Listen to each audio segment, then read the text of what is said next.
મારી મમ્મીએ છે ને રેડીમેડ લીધેલું છે, તમે આને મારા માપનું બનાવી દેવો. તો ખોલ કેટલું મોટું છે બપરા, તો તારી મમ્મીને આવી જાય એવું છે.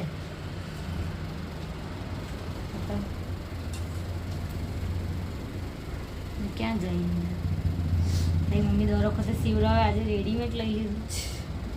હે બહુ ઉતાવળ હતી. પછી આ સ્કર્ટ બી છે.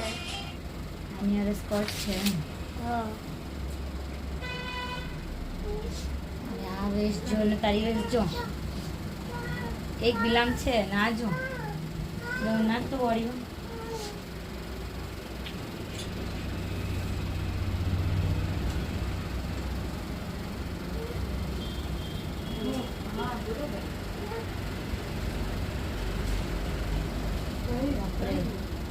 તું તઈ કમર ક્યાં ને આ ક્યાં આયા બચ્ચા?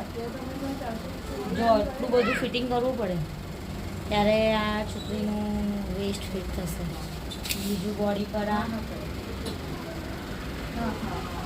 અહીંયા આવે તો ફિટિંગ આવે મિનિમમ બંને બાજુથી એટલી વસ્તુ જાય છે. બસ લોસ થશે. એટલે ગાઈઝ જ્યારે બી આવી રીતના કંઈ બી રેડીમેડ લો છો તમારા બચ્ચા માટે ત્યારે સાઇઝ બરાબર જોઈને લો, અને એ વસ્તુ રિપેર થઈ શકશે કે નહીં, એના માપનું થઈ શકશે કે નહીં એવી થોડું જોઈ વિચારીને લેજો. કેમ કે એમાં તોડીને વર્ક કરીને એકવાર ફિટિંગ આપી દઈશ તે વર્કનું પછી જો યુઝ કરશે તો એને વર્કનો લોસ જશે. અને બીજો એક આમાં આઈડિયા મેં એમને એ આપી શકું, તમે બી ગમે ત્યારે કરી શકો. આજે પાછળ પ્લેન છે એટલે આપણે ફાયદામાં છીએ.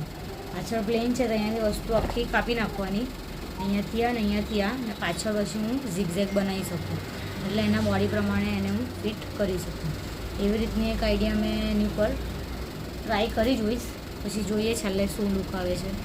અને વેસ્ટમાં પાછળ ઇલાસ્ટિક છે, હવે એમાં જોઈએ હું આગળ કંઈ બી એમાં કરીશ.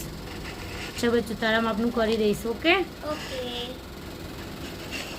હા.